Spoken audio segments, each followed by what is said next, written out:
येषां न विद्या न तपो न दानं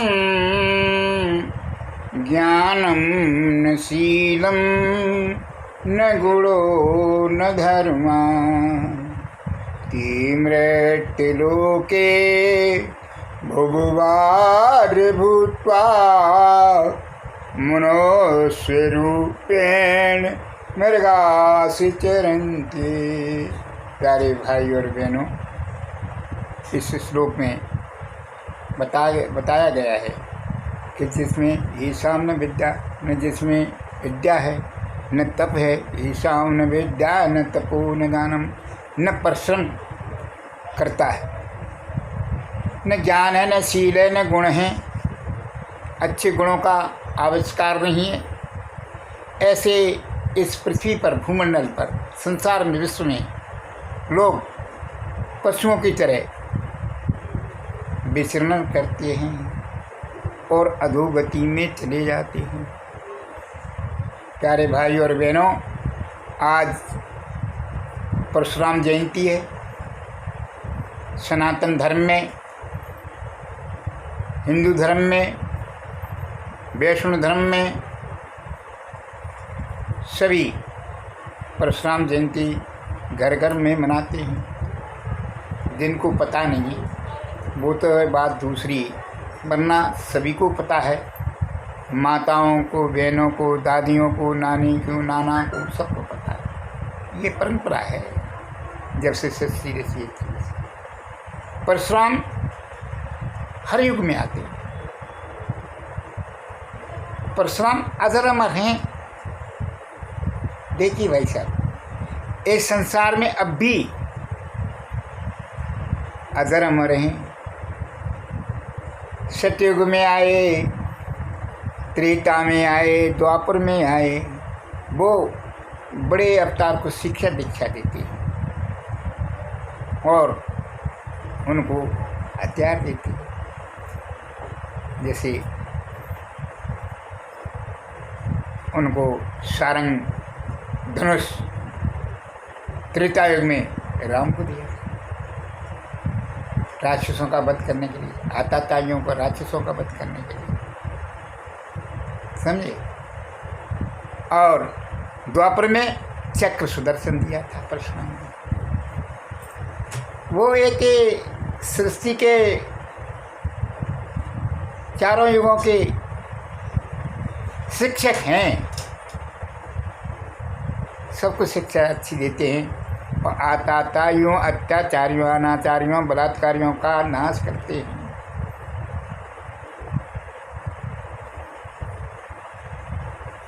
तो इसमें हमारे जो ऋषि जमदग्नि ऋषि, ये हमारे 7 ऋषि हैं। सप्तऋषियों में आपने हरिद्वार जाते हैं तो सप्तऋषि आश्रम मिलता है। वहाँ पर देखिए, माँ भगवती गंगा ने सबको समान सम्मान दिया। 7 धाराओं में गंगा जी को प्रभावित कर दिया उन्होंने। जहाँ जहाँ ऋषि बैठे हुए थे, उन्होंने वहाँ तप किया तो उन्हें 7 धाराओं में गंगा जी अब भी प्रभावित रहती है।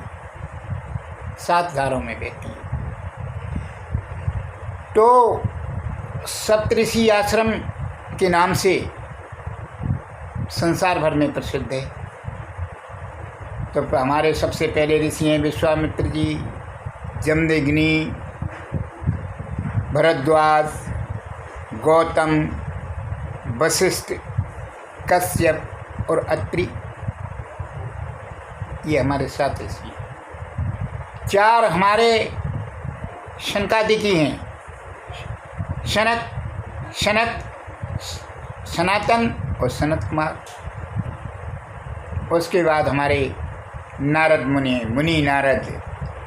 ओम नमो नारायण, ओम नमो नारायण, ओम नमो नारायण। इन्होंने भगवान की भक्ति की।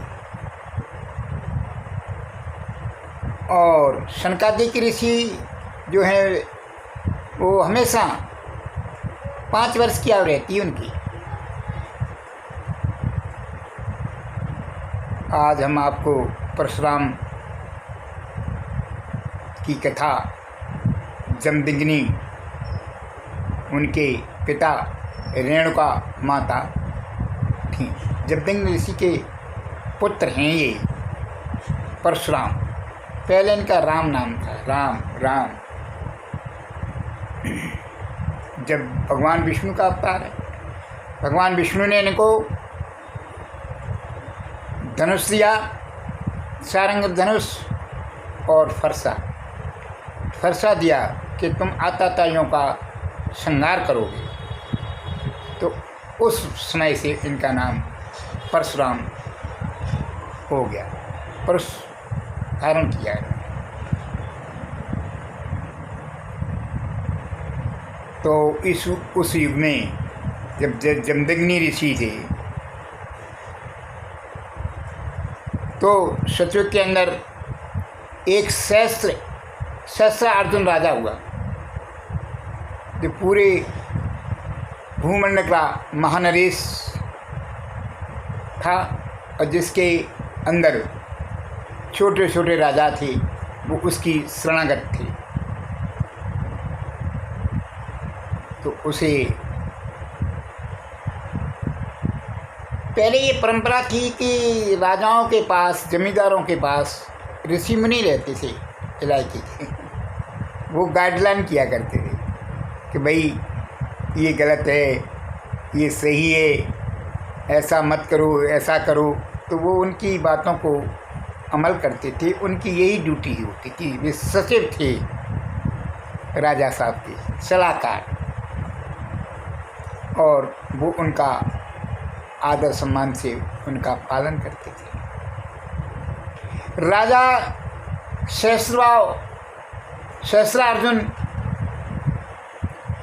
सहस्रार्जुन को है ये चीज़ें अब उनके शरीर में उनको घमंड, अहंकार और गुरुओं की बातें, आश्रम की बातें हैं, वो ईर्ष्या करने लगे, जलने लगे। अरे इनके झोपड़ी झप्पड़ी पट्टी में रहते हैं और जंगलों में वास करते हैं, हमारा ही खाते हैं, वो हम ही को ऑर्डर करते हैं। इस प्रकार से सहस्रार्जुन जो है वो जमदग्नि ऋषि से बैर बांध दिया। पहले ऋषियों के पास गाय माता हुआ करती थी, कामधेनु, सुरभि गाय। वो उनको पालन पोषण करते थे और अपने पूजा पाठ करते थे, उसी से उनका गुजारा होता था। वो गाय है वो दूध देती थी, दूध दही का खाना। और देश हमारा भारतवर्ष में पहले दूधों की नदियाँ बहती थी। ये कहावत है, कहावत नहीं है, सत्य है भैया। हमने भी अपने बचपन में देखा है। बड़ी बड़ी माताएं, दादियाँ ये कहा करती थी कि जिसने दूध बेच दिया उसने पूत बेच दिया। पहले कोई नहीं बेचता था, गरीब से गरीब आदमी का उससे, गाय और भैंस से उसका भरण पोषण। तभी भी सडौल रहते थे, बुद्धिमान थे, अनपढ़ जरूर थे लेकिन बुद्धिमान थे, सद्बुद्धि थी उनके अंदर। तो सहस्रार्जुन को उनके आश्रम में गए और जाके उनका जमदग्नि ऋषि का अपमान किया, बुरा भला कहा। उन्होंने कहा कि राजा साहब, आप हमारे अतिथि हैं, हम आपका सम्मान करते हैं और आप शांति से घर जाए। उसके बाद जो होगा हम संदेश आपको दे देंगे। राजा बोले, तुम हमें से, हाँ हम राजा और तुम संत ऋषि मुनि, हम तुम्हारी बातों को क्यों माने। तो इस प्रकार से उन्होंने एक बार जमदग्नि ऋषि पर अपनी सेना लेकर के चढ़ाई की। चढ़ाई करते वक्त परशुराम यौवन हो चुके थे। और वो समस्त विष्णु अवतार है, ये 8वां अवतार है विष्णु अवतार। उन्होंने जो है उन सारी सेनाओं को जो अनीत कर रहे थे, आश्रम में आके उन्होंने तोड़ फोड़ कर दी, आगजनी फैला दी और मारधाड़ कर दी। तमाम शिष्य उनके घायल हो गए। ये दूसरा देख करके परशुराम से नहीं रहा गया और उन्होंने अपने हथियार से, फरसा से विध्वंस किया और वो हार करके चले गए। अब बड़ा वो लज्जित हुआ। देखिए भाई साहब, आज भी है घर परिवार में द्वेष की भावना, जलन की भावना, ईर्ष्या, डाह, जलन, ये बहुत बुरी बीमारी है। ये आदमी को जीते जी मार देती है। इन चीज़ों से हमें बचना चाहिए। फिर सहस्राव ऋषियों ने समझौता पात्र भेजा। समझौता के लिए कहा कि भैया शांति पाठ के लिए कि भाई जो हुआ सो हुआ, अब आप ऐसा कार्य न करें और न वो परशुराम करें। राजा हटी तो वो एक बालक, हमारे पास तमाम सेना है, तमाम हथियार हैं, एक से एक बलवान हैं, महाबलवान हैं, और हम नहीं इस चीज़ के प्रस्ताव को स्वीकार करेंगे। उसने उस प्रस्ताव को ठुकरा दिया और फिर चढ़ाई की। परशुराम के वो घर पे नहीं आए। तो उनकी एक नंदिनी गाय थी, कामधेनु सुरभि। तो जमदग्नि ऋषि ने कहा कि प्रभु मैं तुम्हारी रक्षा नहीं कर सकता, अब आप अपनी खुद रक्षा करो। गाय ने हुंकार भरी और हुंकार भरते ही उसके रोम रोम से सेना, हथियार बंद सेना निकल पड़ी और राजा को परास्त करके फिर भगा दिया। फिर राजा ने छलपूर्वक क्या किया कि जमदग्नि ऋषि,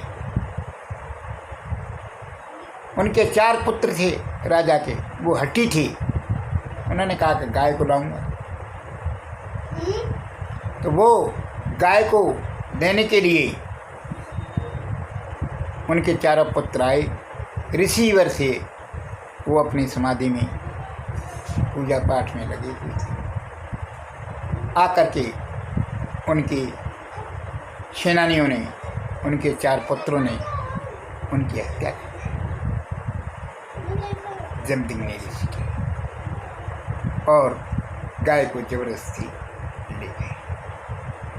जंगल से परशुराम लौटे तो वो देख करके बड़े अचंभित हुए और क्रोध से उन्होंने प्रण किया अपनी माँ के साथ, रेणुका माता से। माँ, जब तक आताताइयों का, राक्षसों का, अहंकारियों का, क्षत्रियों का, क्यों उस वक्त क्षत्रिय राजा हुआ करते थे, तो क्षत्रियों का, अहंकारियों का, राजाओं का, इनका सर्वनाश करूँगा, धड़ से सिर उतार दूँगा।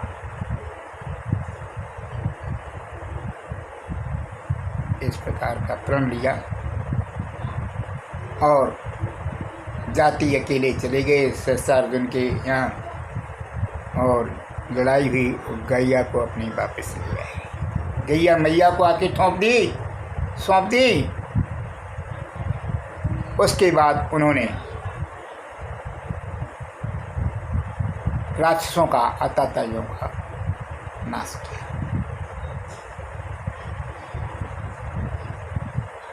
लोग कहते हैं परशुराम बहुत क्रोधी थे। भैया क्रोधी नहीं थे वो। क्रोध उनके लिए था जो आताताई थे, एक दूसरे की गरीबों की संपत्ति को राजा हड़प रहे थे, उन्हें सता रहे थे, जेल में भर रहे थे। सारी अव्यवस्था फैल रही थी देश के अंदर, संसार में। तो उसको समाधान करने के लिए उन्होंने ये प्रयोग किया। ये विष्णु अवतार थी।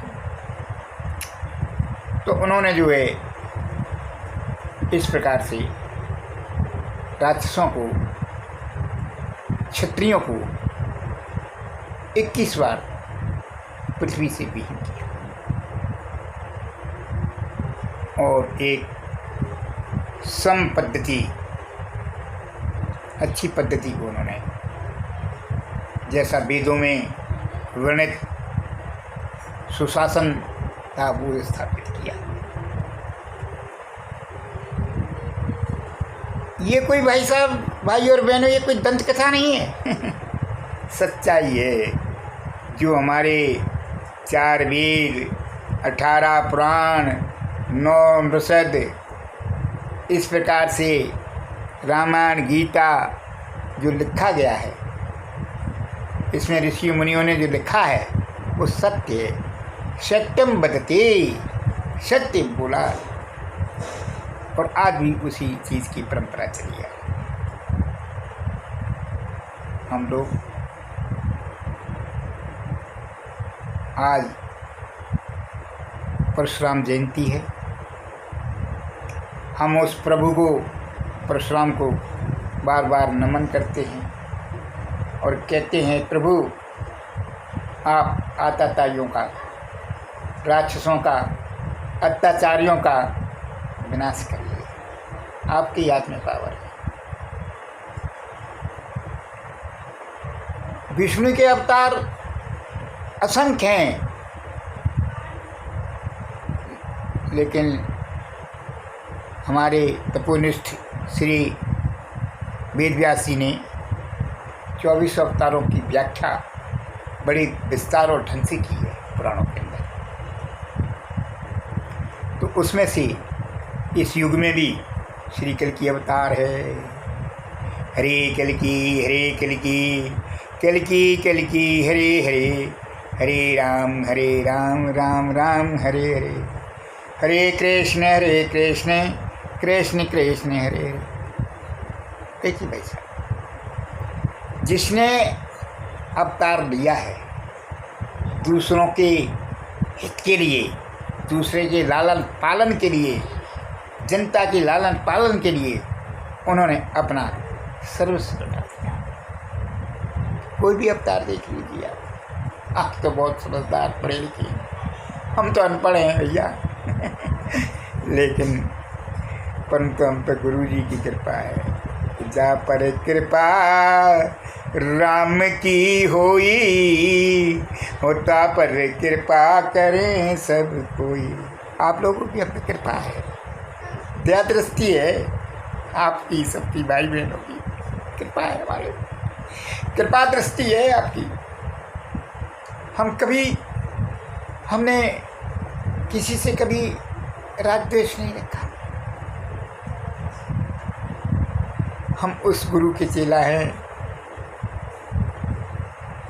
जिन्होंने हमें पग पग पर टोका, पग पग पर टोका, और मेरा आंतरिक हृदय इतना मजबूत और पवित्र बना दिया। हम उन गुरुओं के ऋणी हैं।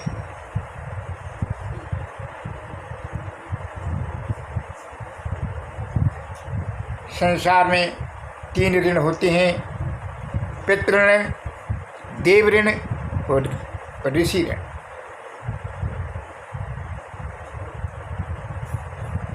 सबसे पहले पितृ ऋण को अदा करना चाहिए और देव ऋण को हमेशा ध्यान में रखते हुए अदा करना चाहिए। देव ऋण, देवताओं का ऋण, और ऋषि ऋण। जिस गुरु ने आपको शिक्षा दीक्षा दी है, आपको मनोबल, आपके मन और वाणी मन वाणी और शरीर को, कर्म को पवित्र बनाया है, उसकी आप ऋणी हैं, उस ऋण को उतारिए। तो हमारे दिमाग में अब तक कोई बात नहीं थी। संसार में अबोध बालक थे, और जब हमारे परम सिद्धि पालीवाल साहब संसार से विदा हो गए, चले गए, अब वो बातें सब हमारे को मेमोरी बनी हुई है, वो हमें सब यादें आ रही हैं कि गुरुजी ने हमारे साथ बड़ा उपकार किया। उन्हीं की वजह से हम आज जीवन सुचारू रूप से अपनी दाल रोटी चल रही है, सब व्यवस्थाएं बन गई उन्हीं की कृपा से। कहिए गुरुर् ब्रह्मा गुरुर्विष्णु गुरुर्देव महेश्वरा साक्षात परम ब्रह्म तस्मै श्री गुरुवे नमः। आप किसी भी देवता का आपका इष्ट है, वो आपका माता पिता है, गुरु है, दिशा को देने वाला है। आप उसकी शरण में रहिएगा। आप किसी को भी गुरु मानिए, कोई मंत्र मानिए, सच्चाई बस यही है कि हम सत्कर्म करें, अच्छे कर्म करें और बुरे कर्मों से बचें। तो इस प्रकार हमारे परशुराम जी ने हर युग में विष्णु भगवान के जितने भी अवतार हुए उन अवतारों में ये विशेष अवतार है। ये अजर अमर हैं। कई ऋषि ऐसे हैं जो अजर अमर हैं। श्री मार्कंडेय महाराज, परशुराम महाराज, हनुमान जी, विभीषण, इस प्रकार से सप्तऋषि, शनकादिकी, मनशत्रुपा, इस प्रकार से ये अजर अमर है। ये कहीं भी समय के अनुसार जब पुकारती है धरती, जब जनता पुकारती है, धरती पुकारती है, तब उसी वक्त वहीं वो आ जाते हैं और समस्याओं का निदान करते हैं।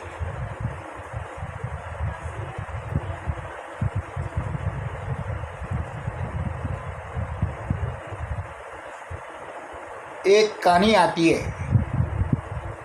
कहानी नहीं है, सत्य कथा है। ये जगविघ्न ऋषि ने परशुराम जी की परीक्षा ली थी कि बेटा,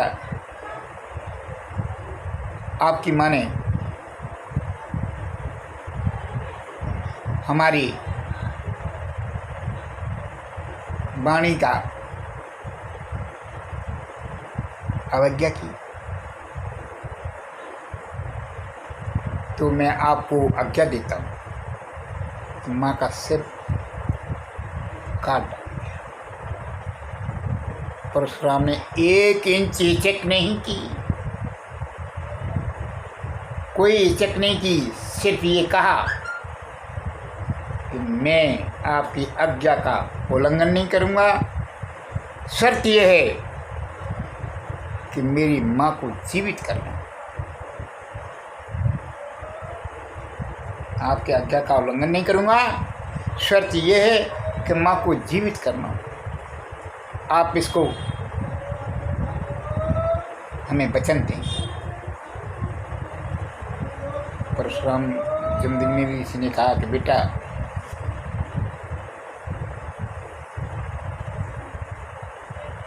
तुम जैसा कहते हो वो हम तुम्हारी बात का, तुम्हारी वाणी का अनुसरण करेंगे, लेकिन इस वक्त जो हमने आपको आज्ञा दी है वो पूरा करें। परशुराम जी ने जो है माँ के पैर छुए और सिर परसा से अलग त्राय त्राय मच के आसन में। और जब जमदग्नि ने ऐसा देखा तो वो भी आश्चर्यचकित रह गए।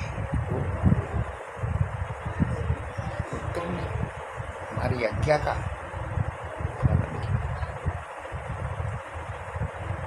उन्होंने जो है अपने तपोनिष्ठ तप के द्वारा सारा जीवन का तप निचोड़ समर्पण कर दिया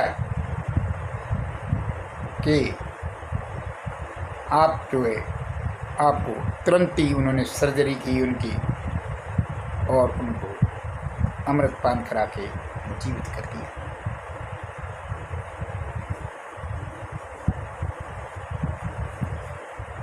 फिर परशुराम जमदग्नि ऋषि को ये एहसास हुआ कि परशुराम आताताइयों के प्रति, राक्षसों के प्रति कोई मोह नहीं रखेगा। जब उसने अपनी माँ का ही सिर धड़ से अलग कर दिया, जिसका कोई कसूर नहीं था, सिर्फ हमारी आज्ञा थी और हमने उस परमपिता परमेश्वर की कृपा से, उनकी दया दृष्टि से उनको संजीवनी दी। यहाँ पर भाई साहब एक बात आती है कि आदमी को बुद्धि को कैसे बदला जाए। देखिए, श्री कृष्ण जी अवतार है, हाथ में तलवार है। तलवार एक बुद्धि का संकेतक है। बुद्धि, सद्बुद्धि दो होती है, एक बुद्धि होती है, एक सद्बुद्धि होती है। बुद्धि है एक साधारण, सद्बुद्धि अच्छे विचारों वाली। तो बुद्धि रूपी तलवार से जिसका वध कर दिया जाए, यानी बुरे आचरणों को मार दिया जाए और अच्छे आचरण जीवन में अपनाना चाहिए।